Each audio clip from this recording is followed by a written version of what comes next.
आज हम लोग इस मुद्दे पे बातचीत करने जा रहे हैं कि एनटीपीसी रिजल्ट में आखिर किस प्रकार से समस्या है और कहाँ उसमें लूप होल्स है और उसको किस प्रकार से सुधारा जा सकता है। साथ में हम बात करेंगे कि इस देश के युवा कैसे आत्मनिर्भर बन सकते हैं और बेरोजगारी कैसे दूर की जा सकती है। तो सर, पहला सवाल आपसे ये है। हाँ सर, बोलिए, कुछ बोलना चाहते हैं? नहीं, हम आप ही की सवाल को सुन रहे थे। पहला एनटीपीसी वाला जो था कि रिजल्ट में क्या हुआ था। हाँ सर। हाँ, तो देखिए, जैसे अगर हम आपसे कहें कि 20 लड़कों को बुलाना है, तो आप 20 हाँ अलग-अलग लड़कों को ना बुलाएंगे कि 5 लड़के को हाँ 5 लड़के को अगर आप 4 बार गिनिएगा तो 20 ऐसे ही हो जाएंगे। तो बस समस्या यही है। इस बार रेलवे एनटीपीसी ने कहा था कि हम जितनी संख्या है उसमें टोटल 3 बार एग्जाम लेंगे, और रेलवे की मजबूरी भी होती है कि सारे लड़कों का एक बार फाइनल एग्जाम नहीं ले सकता, उसको कई बार भीड़ को छाटना पड़ता है। तो उसने कहा कि पहला जो हम एग्जाम लेंगे सीबीटी 1, उसमें हम 20 गुना लड़कों को बुलाएंगे ताकि वो दूसरा एग्जाम दे सके, और जब दूसरा एग्जाम देंगे तो वो 1.5 गुना बुलाएंगे ताकि वो फाइनल में वो जा सके, 4 गुना 5 गुना बुलाएंगे। तो उन्होंने क्या किया कि पहला जो एग्जाम लिया सीबीटी 1, उसमें कहा तो था कि हम 20 गुना बुलाएंगे, लेकिन एक ही लड़के का 4 बार 5 बार रिजल्ट है, किसी का ग्रेजुएशन लेवल में, किसी का स्टेशन मास्टर में, किसी का ट्रेवलिंग अप्रेंटिस में है, कॉमर्शियल अप्रेंटिस में, तो एक लड़के का 4 बार रिजल्ट दिया गया। तो हुआ क्या है, एक्चुअली में ये 10 गुना ही रिजल्ट है, हर लड़के का लगभग लगभग 2 बार 3 बार है, इस वजह से ये 20 गुना दिख रहा है। तो लड़कों का कहना है ये कहाँ 20 गुना है ये। अच्छा, ये बताइए सर कि जो ये एनटीपीसी में 4-4 बार रिजल्ट दे दिया गया है एक ही बच्चे का, क्या ये एक सोची समझी साजिश है कि बच्चे फिर इसके लिए लड़ाई करें, ट्विटर पे ट्रेंड कराएं, जैसा कि आप लोगों का भी वीडियो बहुत सारा वायरल हुआ है और जिसके वजह से ट्विटर पे ट्रेंड भी हुआ है और शायद सुनने में आ रहा है कि एनटीपीसी इसमें सुधार करेगा, तो इसकी क्या सच्चाई है सर? देखिए, एनटीपीसी को इसको सुधारना ही चाहिए और उसको सुधारना जरूरी भी है। रही बात एनटीपीसी का कहना है कि शिक्षक लोग को समझ में नहीं आया, तो खुद एनटीपीसी सोचे कि जब शिक्षक को समझ में नहीं आया तो विद्यार्थी को क्या समझ में आएगा। अगर आप हिंदुस्तान के हमसे अगर कोई पूछे कि राष्ट्रपति का नॉर्मलाइजेशन जो होता है किस तरह से उसकी चुनाव प्रक्रिया में नॉर्मलाइजेशन किया जाता है तो हम बता सकते हैं, लेकिन अगर हमसे ये पूछे कि रेलवे एनटीपीसी ने किस तरह से नॉर्मलाइजेशन किया, तो हमको छोड़िए, हिंदुस्तान में जितने शिक्षक है कोई नहीं बता पाएगा कि किस तरह से किया। तो आप सोच सकते हैं कितनी कठिन समस्या है। लेकिन नॉर्मलाइजेशन अपने हद तक सही है, लेकिन उसका प्रोसेस सबको पता होना चाहिए किस प्रोसेस से कर रहा है। दूसरा कि आरआरबी से कुछ भी पूछो तो कहता कि हमने नोटिफिकेशन में तो बोल दिया था ये होगा, कुछ भी पूछने चाहिए, हमने नोटिफिकेशन में पारा नंबर 7 पे बोला था। एक बच्चे से फॉर्म भराने के लिए इनका नोटिफिकेशन जानते हैं कितने पेज का था? 71 पेज का नोटिफिकेशन था। सोचिए, 71 पेज का नोटिफिकेशन, लड़का बैठ के पढ़ेगा, उसके सामने एग्जाम फॉर्म जल्दी भरना होता है, वरना कभी ट्रैफिक भर जाएगा, डेट खत्म हो जाएगा ये। और अगर एनटीपीसी को, आरआरबी को ये कहना है कि नहीं हमने नोटिफिकेशन में ये कहा था, तो यही आरआरबी एनटीपीसी ने कहा था कि हम एग्जाम जून 2019 में ले लेंगे। तो कहाँ गया मतलब ये नोटिफिकेशन? ये 2022 आ रहा है, तो 2019 में बोल के 2021 में एग्जाम लिया गया, तो वहां नोटिफिकेशन नहीं याद आ रहा है। मुख्य समस्या यही है कि 20 गुना बोला गया है तो 20 गुना दे दिया जाए। हम आपको एक डाटा देते हैं, 3,80,000 लड़कों को फेल नहीं किया गया, बल्कि उनको सेकेंड फेज का एग्जाम देने से ही रोक दिया गया। ये 93% जो कटअप गया है सर, 93%, इस कटअप को थोड़ा कम होना चाहिए था कि नहीं सर? देखिए, ये कट ऑफ बढ़ना पहले से फिक्स था। जिस हिसाब से रेलवे ने इस पर मतलब क्या किया, नहीं होता है तो कुछ कुछ नए नए चीजों को सीखना। अब आपको अपने से एक बात सोचिए कि एक सिंगल एग्जाम लिए हैं, उस एग्जाम में रेलवे ने कहा कि ग्रेजुएशन वाला भी लड़का भरे और इंटरमीडिएट वाला भी लड़का भरे। आप बताइए फायदा किसको होगा? जेन्युइन है ग्रेजुएशन वालों को होगा। पूछने पर कि ये क्वेश्चन जो सिंगल क्वेश्चन लिए हैं ये किसके लेवल का था, ग्रेजुएशन लेवल का था कि इंटर लेवल का था? तो उनका कहना है कि इंटर लेवल का। अगर इंटर लेवल का है तो ग्रेजुएशन वाले को वैसे ही फायदा, और अगर ग्रेजुएशन लेवल का है तो इंटर वाला देगा कैसे? इसलिए जो कट ऑफ गया 93 वो केवल इंटरमीडिएट वाले लड़कों का गया है, ग्रेजुएशन वालों का नहीं गया है। उन लोग का 80 के राउंड फिगर में है, अलग अलग बोर्ड पे थोड़ा बहुत 2-4 नंबर आगे पीछे वेरी करता है। उनका 76, किसी का 78 इस टाइप का है। जो इंटर वाले हैं उनका कट ऑफ हाई गया है। तो क्यों कट ऑफ हाई गया है? क्योंकि ग्रेजुएशन वाले को वो सीट तो दिया ही गया है जिसके लिए वो एलिजिबल है। साथ में रेलवे का कहना है कि ये ग्रेजुएशन किया है इसलिए इंटर वाले सीट पे तो ये बैठेगा ही बैठेगा। तो भाई आप दो अलग अलग एग्जाम ले लीजिए, तब ना हो सकता है उसको कि कोई आईएएस का एग्जाम पास किया, प्री पास किया, तो आप क्या मान लेंगे कि वो पीसीएस का भी पास कर सकता है? आपका मैंने वीडियो देखा सर, और आपका वीडियो देखने के बाद मैं रेल मंत्रालय के पास गया था, रेल भवन के पास, और वहां से वीडियो बनाया सर।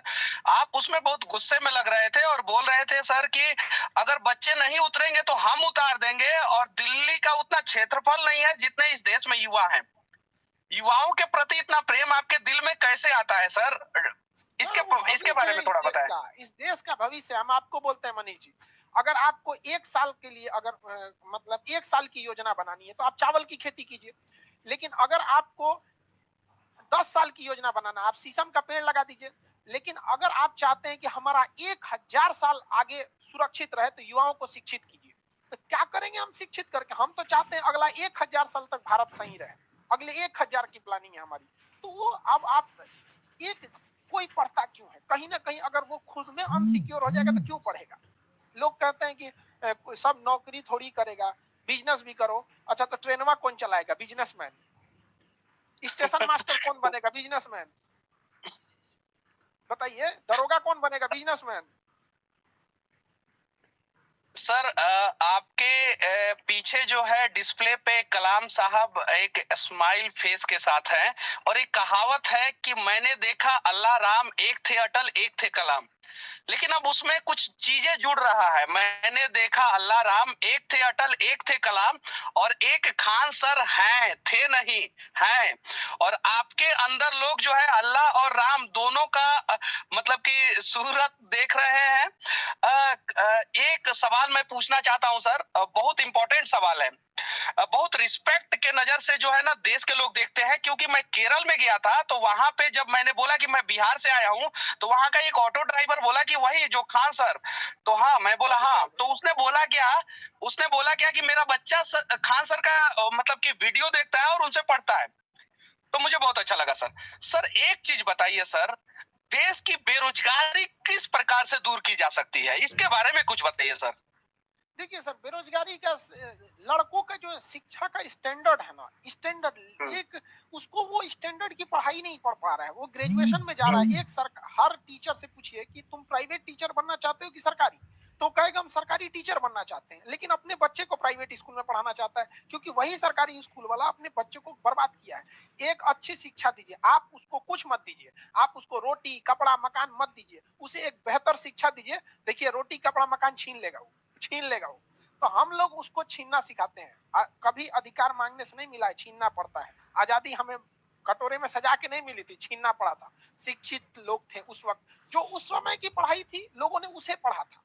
लेकिन जो अभी की पढ़ाई है, टेक्निकल चीज, हर चीज है, तो हम जब तक शिक्षित नहीं कीजिएगा कुछ नहीं होगा। शिक्षा के स्टैंडर्ड को बढ़ाना पड़ेगा। आप देखेंगे, हमको बड़ा खुशी होती है इस बात को देख के कि छोटा छोटा लड़का जिन्हें हम तो बहुत मतलब आफ्टर ग्रेजुएशन वालों को ही हम पढ़ाते हैं, मतलब एटलीस्ट इंटर पढ़ा होना चाहिए, उसके नीचे वाले को हम लोग क्या पढ़ाएंगे?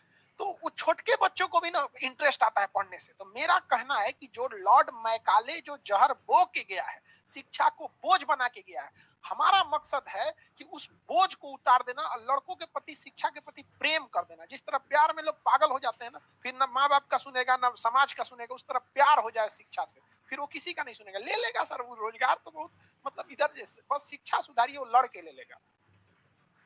सर एक और मैं सवाल पूछने जा रहा हूं सर आपसे। ये जो सरकारी वैकेंसियां हैं वो धीरे धीरे कम की जा रही है और कुछ जगहों पे खत्म की जा रही है। जैसे बैंकिंग का था, उसमें सीटें बहुत कम कर दी गई और बहुत सारे बैंकों को बेच दिया गया। रेलवे में बहुत सारे टीटी जो है वो प्राइवेट हो गए, गार्ड प्राइवेट हो गए, स्टेशन पे टिकट काउंटर पे टिकट काटने वाले लोग प्राइवेट हो गए, सफाई कर्मी प्राइवेट है, और भी बहुत सारे सेक्टर में। आर्मी का भी जो वैकेंसी है वो समय पे नहीं निकाला जा रहा है, दौड़ होने के बाद भी समय पे वैकेंसी क्लियर नहीं किया जा रहा है। इन सब चीजों को कैसे समय पे किया जाए, और क्या ये सरकार की सोची समझी साजिश है कि युवाओं का भविष्य बर्बाद किया जाए? इस पे आपका क्या राय है सर?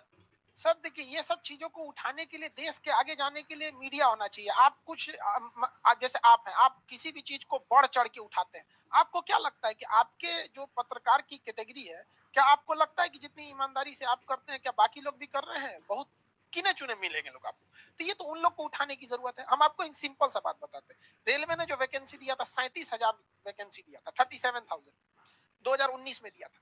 अगर वो 5-5 या 10-10 हजार करके हर साल दे देता तो एक फ्लो बना रहता लड़कों का सिलेक्शन में। ये बताइए जो 2019 में फॉर्म भरा था उसको पता कब चलेगा कि वो फेल हो गया, पता है 2024 में। क्या करेगा ये 5 साल में? वो उसको अगला चांस अगर भरेगा तो फिर कोई रिस्क लेगा? उसको 5 साल बाद अगर पता चलेगा तो। इसको रेगुलर फॉर्म में किया जाता है। तो देखिए पढ़ाई करने वाला अपना पढ़ाई करेगा, गवर्नमेंट जॉब वाला गवर्नमेंट करेगा, बिजनेस वाला बिजनेस करेंगे, लेकिन दोनों को सिखाने लगता है। कुछ लोग कहता है कि नौकरी देने वाला बनो, तो जहाजिया कौन चलाएगा? एयरफोर्स की वैकेंसी एग्जाम का रिजल्ट रोक के रखे हैं लोग। एयरफोर्स का सोचिए सर, कितना शर्म की बात है कि हमारी देश की सुरक्षा करने वाले उन लोग को पढ़ाए थे, हम लोग तो कह रहे थे सर रिजल्ट कब आएगा। बताइए ये एयरफोर्स का रिजल्ट रोकने की चीज होती है? जो सुरक्षा में खड़े हैं उनको साइड में रोक के रखे हैं। ये तो हाल हो गया। सर एक और चीज, इस देश के जितने भी युवा हैं बहुत उम्मीद के साथ आपके तरफ देखते हैं, बहुत उम्मीद के साथ सर। इस देश, मैं एक सवाल पूछने जा रहा हूं, मुझे भी उसकी जानकारी नहीं है इसलिए मैं पूछने जा रहा हूं सर। इस देश का रोजगार मंत्री कौन है सर? उसके बारे में थोड़ा बता दीजिए। रोजगार किसी एक मंत्रालय से तो आता नहीं है, हालांकि ये सबसे दोयम दर्जा का आप कहिए तो इस पे किसी की चिंता नहीं है। हकीकत में पूछिए तो किसी का नहीं गया। जब बोल ही गया आप अपने से खड़े होइए तो कम से कम एटलीस्ट उसको शिक्षा तो करने दीजिए। एक खुद से आपको आप सोचिएगा तो आपको हंसी आएगी। शिक्षा हर देश के लिए, खास करके भारत जैसे पिछड़ा जो मतलब जो गुलामी की बेड़ियों में इतने सालों तक जकड़ा रहा, उस देश को शिक्षित करना जरूरी है। और शिक्षा पे 18% जीएसटी। सोचिए, मतलब ये हंसी नहीं आ रही है आपको कि सब लोग को पढ़ना चाहिए, शिक्षा पे 18% जीएसटी। आप मोबाइल खरीदिएगा तो 18%, यानी इंटरटेनमेंट की चीज पे भी 18%। और आप क्रीम पाउडर पोतिएगा, फेयर एंड लवली वगैरह, तो 18%। अब पढ़ने जाइएगा खान सर के पास तब वो 18%। मतलब समझ रहे हैं मेंटेलिटी कहाँ जा रही है? सर आपको इतने चाव से लोग सुनते हैं, देखते हैं और आपको प्यार भी देते हैं सर। ये जो 18% वाला बात बोले हैं, ये देश के लोगों को पता है या नहीं पता है, या पता होने के बावजूद भी इस पे लोग ध्यान नहीं देना चाहते हैं? इसके बारे में सर थोड़ा सा बताइए सर। हम आपको एक बात बताते हैं, हम लड़के से फीस लेते हैं 200 रुपया, ठीक है?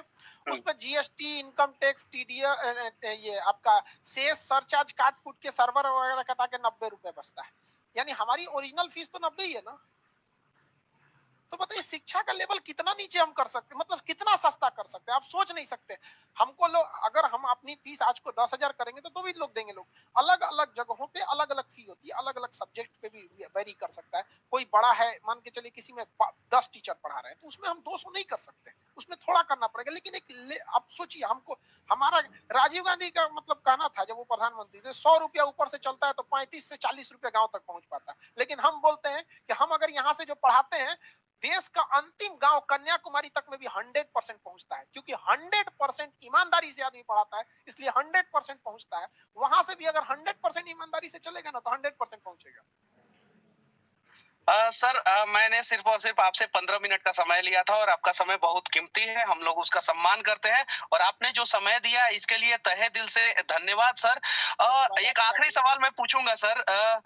सोनू सूद के पास भी मैं जब गया था तो वहां पे कुछ लोग मिले थे और सोनू सूद भी बाकायदा आपको जानते हैं, जो आपने उनके लिए एक वीडियो बनाया था। सर बहुत कड़वा सवाल है सर। सरकार की आंखों में आंखें डाल के आप सरकार की अच्छी नीतियों को भी बहुत अच्छे ढंग से बताते हैं, लेकिन जब गलत नीति होता है तो सरकार के आंखों में आंखें डाल के सवाल करते हैं। ये हिम्मत और हौसला सर आपके अंदर आता कहां से है सर? सर बिहारी है लोग, कुछ तो है। ये चीज आप पूछ रहे हैं, आप बताइए कब आप डरे हैं किसी से पूछने में? नहीं ना। यही तो एक चीज है कि आदमी नहीं रोक सकता है। आप अच्छा करिएगा, हम आपको अच्छा से करेंगे, यही कहा जाता है। हम लोग को, बच्चों को भी यही सिखाते हैं कि अगर कोई अच्छा करे तो पैर पड़ के उसको प्रणाम करो, और गलत करे तो वही लात चला दो, दोनों में पीछे मत रहना है।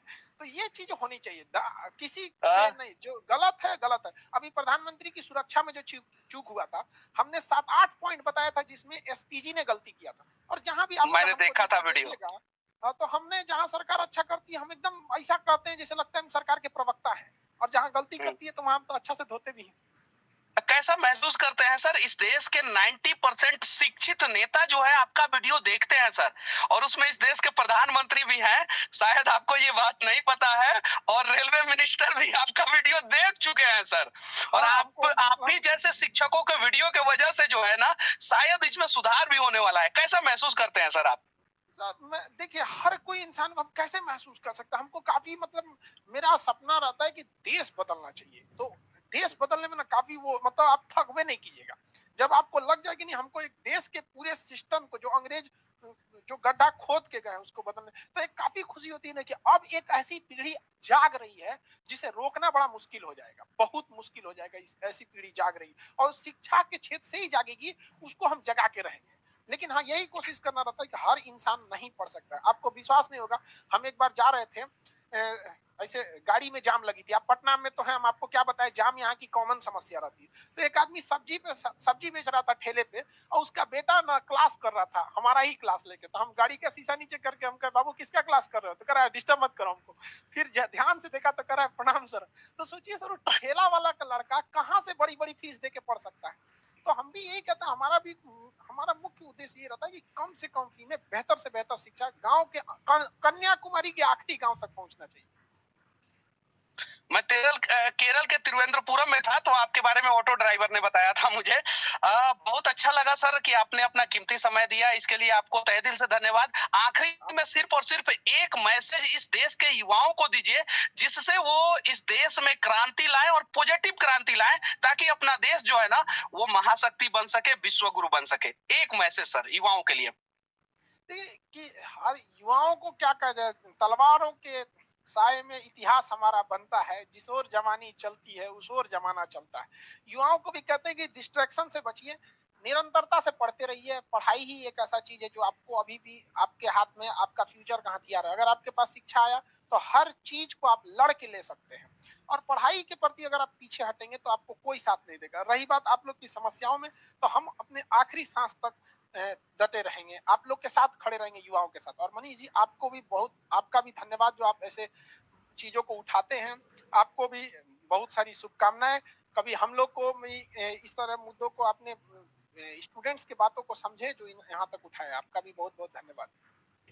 भविष्य के आप कलाम हैं इस देश के, जैसे आधुनिक भारत के निर्माता कलाम थे।